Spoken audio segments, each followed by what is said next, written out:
Hello, welcome back to another edition of the Higher Learning Podcast. Your host, Ron, here with Dre 5 out of South Central, Los Angeles. We want to talk about his artistry and his journey to success, early success, future plans.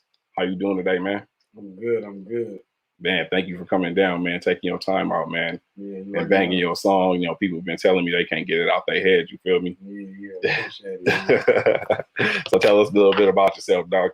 Yeah, like I'm a local rapper, coming out of LA, part of a group called Lurnin, a bunch of other rappers, all coming together, trying to make something happen. That's right. So when did you realize that you want to become a rapper and actually make a career out of it? I've been doing this since a young age, like I can't cuss now. Yeah, hell yeah. For sure, yeah. So I've been doing this since a young age, man. So, I've been getting it in since 14, 15. That's when I really first started like saying like, yeah, I'm gonna start fucking with this shit seriously, writing songs and shit like that. Right. Okay. That's dope. So growing up, how old are you? About? I'm 25. 25. So this is gonna be a crazy answer, but who are some of your musical influences from the past and like the current? Shit, Boosie, Nipsey, you're gonna have the local, But I really get my influence off my other local rappers, like other niggas that's in my team that I see like going hard, you know what I'm saying? Like my nigga Fat So Stretch, you got C-Mac, 50 Boy, everybody out here doing their shit, you know what I'm saying? And pushing along, and that's my motivation to see my team doing good. That's right. Speaking of Nipsey, we got to touch on that, being that the anniversary is coming up. His untimely, fucked up ass demise. Yeah. In what ways did he influence you? You know what I'm saying? Everybody got a different way where Nip touched them. How did he touch you? Shit, basically just the struggle, you know what I'm saying? And to see that, even though he gone, this shit still continuing, you know what I'm saying? Like everything, like he was saying, was prophesied, you know what I'm saying? To see like your struggle to go from where you at now to where you want to be, you know what I'm saying? That shit is like inspiring, you know what I'm saying? It's like a real inspirational shit, that's why I see off the dribble, like that's where I'm trying to go on mine. Facts. You know what I'm saying? Facts. And then, coming out the area that y'all come out of, it ain't an easy area to come out and do something. It's already hard enough. Other people don't understand it's already hard enough to come out that motherfucker alive and are not in jail. So y'all to be doing that is very honorable and respectable. You feel me? So what do you consider to be your sound? Shit, like I'm real versatile, so I can touch bases with anything, you know what I'm saying? Like I really don't identify with just one sound, you know what I'm saying? I'm just all over the place when it comes to it. If I'm feeling it, I'm just vibing to it. Right. Yeah, that's what kind of feel I thought I got when I listened to your single that you sent me. You know what I'm saying? It was like it's like you were sending a message, but motherfucker get up and move to it too at the same time. So I was feeling it, looking forward to hearing more from you, man. Sure. What's your creative process of writing like? Like how do you get in your zone and be candid as fuck? If it's you got to smoke a blunt or what is it? How you get in your zone? Yeah, we finna burn one, we finna go up, you know what I mean? We finna get in there, vibe, hear some beats, you know what I'm saying? Pick which one we going to, and we all going crazy, you know what I'm saying? It's just the energy that really get me going, you know what I mean? Right. That's right. Because when you go in a studio, you gotta be in your zone. Hell yeah. You're talking about your shit, you gotta get in your zone. For some people it's a blunt. For some it's a shot. For some it's some ass, like whatever it is. Real. So moving on to the next question. Dead and alive. It's a two-part question. So if you could collaborate with anybody, dead or alive, and name a couple people, who would it be? Yeah. Well, shit, for sure, Boosie, I gotta throw him out there. Yeah, that's off the dribble, Nip, you know what I'm saying? You gotta get him out there, you know what I'm saying? That's pretty much it, you know what I'm saying? That's like niggas I want to, do songs with and shit like that. Everybody else, I ain't really tripping. But shit, you already know people gonna be reaching out to you. So I'm saying, I'm already knowing when the time comes, it's gonna come. Everything is business. So if there's money involved, we doing the thing. But if it really ain't involving, no dollars, we ain't gonna be tripping. Man, come on, man. What did DJ Quick say, man? You know what I mean? Don't like dollars. Don't make sense off the dribble. You feel me? So no, that's dope. Speaking of Boosie, Boosie, he one of the realest cats out there. A lot of people don't. If you follow him on Instagram, you know how real he is. So I think you and him would be dope on the track. Hell yeah. Definitely.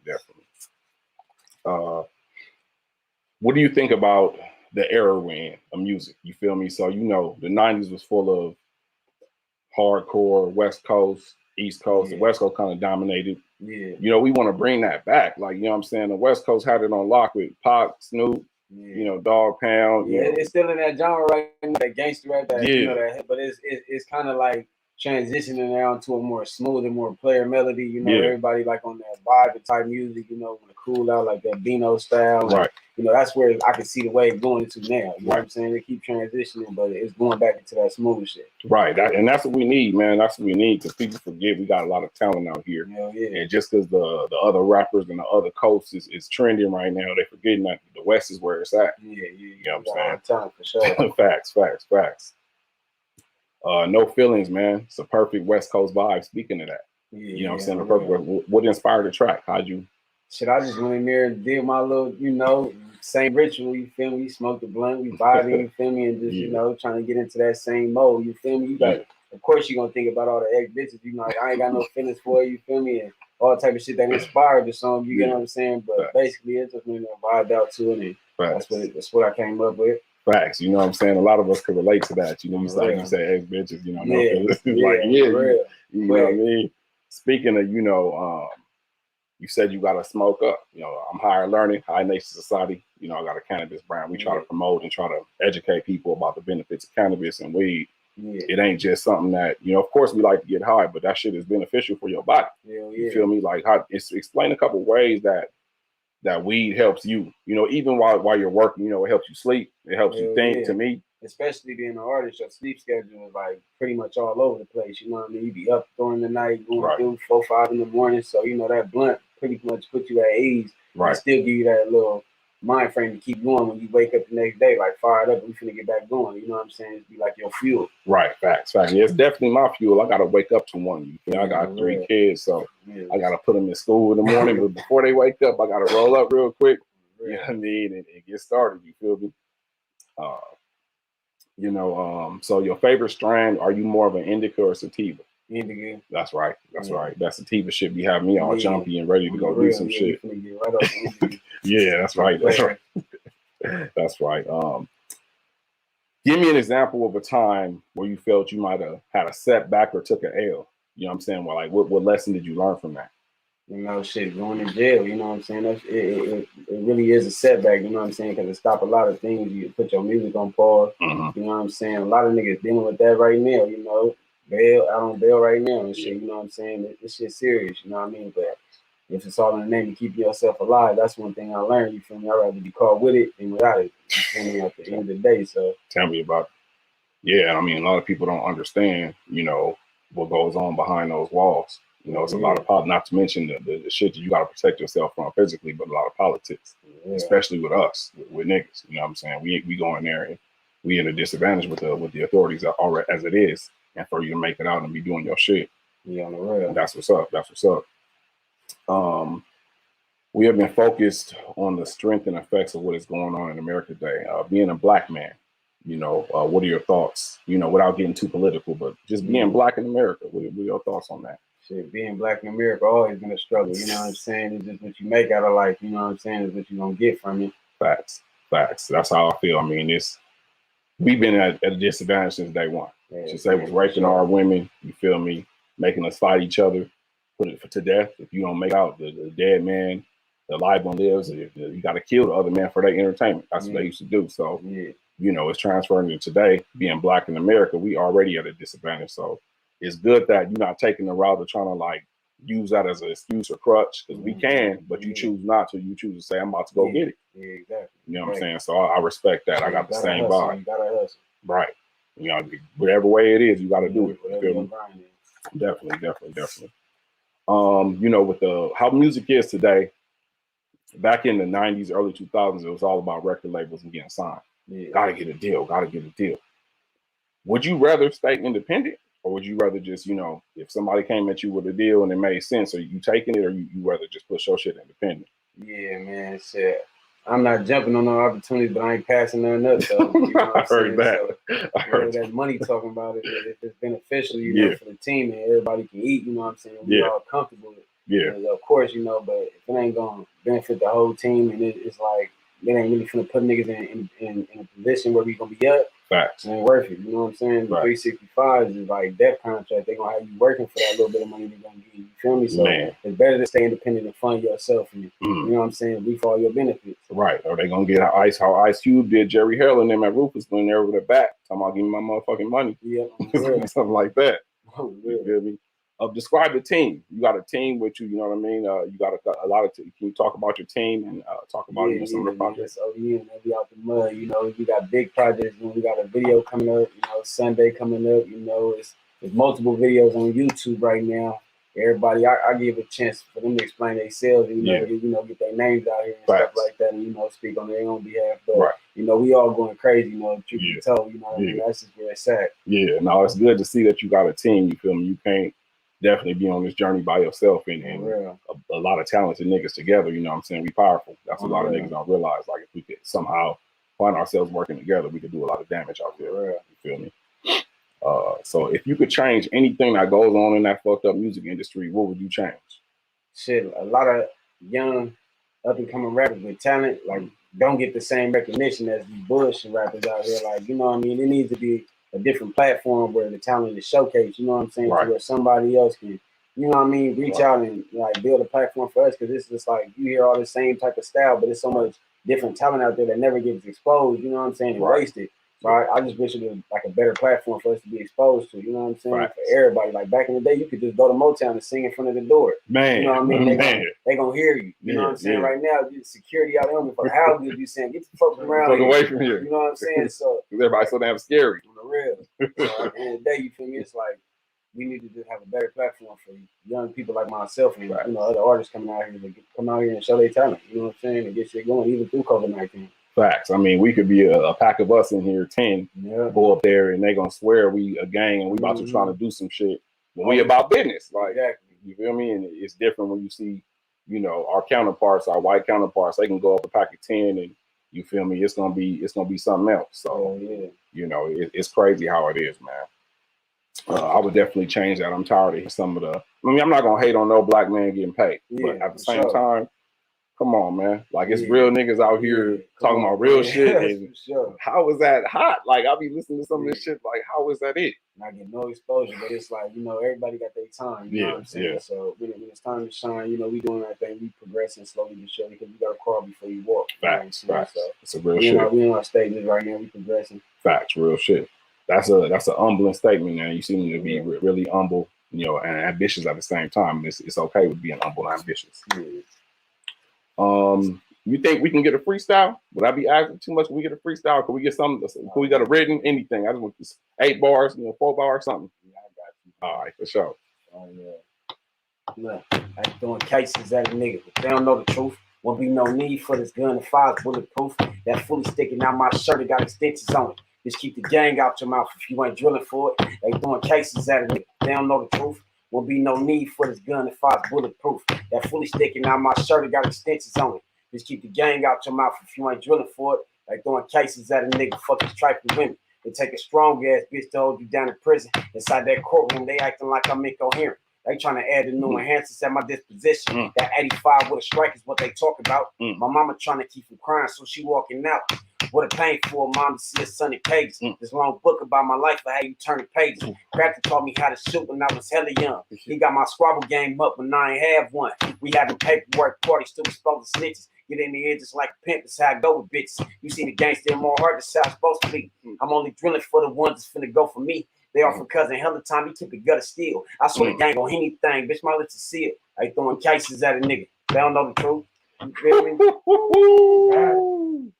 Man, y'all can't tell me, man. Come on, man. Come on, man. That man got bars over there, man. You ready?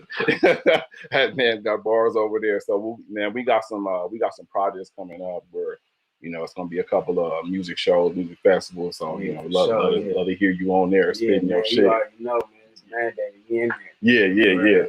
Yeah. So, your top, I want to say top 10 rappers, dead or alive. Top 10, Show, Boosie, Webby. We gonna throw that nigga for longevity. We gonna throw Wayne in there. You know what I mean? Because of the longevity, you got to think about your career. You know what I'm saying? Niggas ain't lasting this long. You know what I'm saying? For Show, Nipsey. You You know what I'm saying? I'm fucking with Draco right now. That nigga doing his thing. You know what I'm saying? I'm seeing his progression. You know what I'm saying? That's important. Hell yeah. You know what I mean? And the rest of my team. You know what I mean? That's the other 5. You feel me? Man. I had a feeling you was gonna say that, and that's dope, man. Like you got real love for your squad and everything. So you know, it's a family before anything. It's a family affair. We coming up together. Man, that's what I'm talking about, man. And it's hard because you see, if you pay attention to what happened in the past with some of the guys that came up, you know, they had a lot of breakups and split ups, and you know, how do you avoid, you know, any riffraff or any, you know, when money come in, you know. Shit. Yeah, exactly. When money come in, shit changed. But one thing you gotta know is, you know, we started this without money. You know what I'm saying? Nigga, we was giving up money. So there's a little bit of shit ain't gonna change a nigga. It's gonna make a nigga elevate more to keep bringing in money. You know what I'm saying? So if you can struggle with me, you can bubble with me. You know what I mean? Man, you speak. That's real talk. Man, you sound like you've been here before, man. Man. You feel me? You know, back in the day, it was hard to really be as expressive as you can in this generation. In this generation, you can get away with saying more things. You feel me? Like back in the day, you say something, it was, what did you just say? Yeah. So, you know, describe. I know you want to present yourself as something like professionally, but coming from Los Angeles, dealing with what you dealt with growing up, and now turning that into the positive. How was that transition for you? It's hard because, you know, we not on the beach in the mornings skateboarding with we out here thugging, you know what I'm saying? Man. We grew up off stickball and crazy shit. Like, you wouldn't even understand. You'd be like, what the fuck is stickball? Yeah, like, for real. You break the windows, running home, hope they don't come to your house because you know you live. You feel me? On the real, Tim just broke this window out again. You know what I mean? You looking at it like, man, on the real, this shit's serious. But, you know, coming from that, though, like, all bullshit aside, you feel me? And transitioning into something else is real beautiful when you see a positive change. You know what I mean? Because a lot of us come from negative environments. Right. I mean, yeah, you can't avoid it. I mean, you know, I had my auntie stayed on 107th Street off of I think Normandy going up. So I went over there when I was a kid and I was probably 6 years old. Spent the night at my cousin's house, and I swear to God, I'm asleep. It's like 2 o'clock in the morning, and some niggas just start crawling in their window, taking their video games. I'm like 6 years old, about to shit on myself. Like, oh my, what the fuck is this? And my cousin's over there just knocked out like it ain't shit. And that told me at a young age, like, damn, it's different. Like, it's different when you live in that area, man. Like, you know, that don't happen everywhere. You know, little shit like that, going to the park and, you know, playing baseball, and I'm with my cousin and some niggas come up on us. I'm 6 or 7. I'm like, oh man, I'm about to die right now, man. You know what I'm saying? It's a whole different environment, you know what I mean? When you come in from that. And that's what's not understood in the legal system, like, of why we proceed the way we do. You know, everything's moved with caution, you know what I'm saying? We institutionalized, first of all, you know what I'm saying? So off the dribble, we very aggressive. Aggressive nature. Black people, like African American, we have an aggressive nature, just period. Absolutely. You know what I'm saying? Due to the triumph of our ancestors and what we've been through. So at the end of the day, so the first thing a motherfucker's gonna do is be aggressive. You know what I'm saying? So they see it as like, oh, they this, they that. You know what I'm saying? Just because of our energy off top, that's how we come. Exactly. And on top, like you said, on top of that, being black first, and then if you coming up in a fucked up area, man, it's hard to avoid certain shit, man. Off the dribble, you know, like you say, you can't avoid certain shit, you know, and that's what they don't understand. But we gonna make them understand by pushing this shit down our throat and continuing to grind. So it's hard not to have a record before 16. Man, you know what I'm saying? Man, 16, you've been to jail, you've been arrested. Right. I mean, you've been to some type of something. You know what I mean? Right. And to come out though, because some of us don't make it out. You know what I'm saying? So we want to represent for the ones that made it out. As far as your next project, so you planning to drop an album or you know? Yeah, man, I'm doing all that albums, mixtapes, you know, shit's underway right now. You know what I mean? Getting worked on. But videos coming soon. You know, we dropping the Sunday video on the 27th, I believe. You feel me? Finna go lay that down. You know, get that ready and have that ready for the streets. You know what I'm saying? Other projects been dropping left and right. You know, everybody doing shit. Okay, that's what's up. So they can find you on every platform. You know, for sure. Yeah. No feelings on every platform right now. Going, you know, viral, streaming. Yeah. On the rail. Definitely, y'all make sure y'all go follow Dre 5 on Instagram. You know what I'm saying? I want you to check out everything. Y'all are not missing. Y'all, it's a gem right here. Y'all gonna fuck around and he gonna be on TV and y'all gonna be like, oh man, I heard about him on High Nation. Y'all better pay the fuck attention. Yeah, real, man. You know what I'm saying? It was a pleasure, man. Pleasure you doing this Like interview. always, man. Yeah, and we're gonna do this more and more often, but man, it's a pleasure you coming through, man. I Good appreciate shit, man. you know. We live on High Nation. Thank y'all for tuning in. Until next time, High Nation Society. Like I said, we study high, take the test high, and we get high scores. We out on High Nation.